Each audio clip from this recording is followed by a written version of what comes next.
বালাগড়া তুলো, সাংবাদিক বালাগড়া তুলো। কতক্ষণ যাবৎ দাঁড়িয়ে আছেন?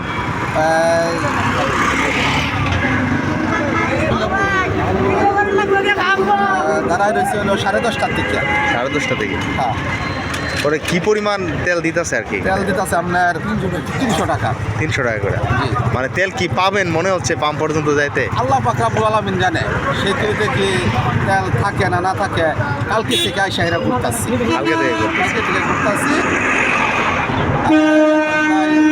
1.5 ঘন্টার উপর দাঁড়ায় আসছি। পর কখন আসছে?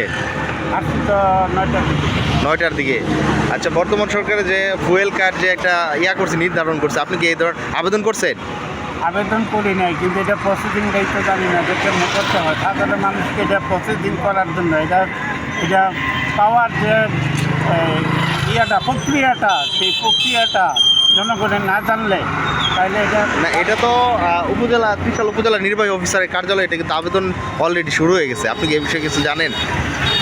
আমি এমনি ফেসবুকে আমি এই বিষয়টা অবগত হয়েছি, যার জন্য এটা আমি করার জন্য আপনি পাম্প পর্যন্ত যাইতে কি আদৌ কি তেল পাবেন মনে হচ্ছে? আত্মবিশ্বাস নিয়ে দাঁড়াই আছি, আল্লাহই ভরসা। ঠিক আছে।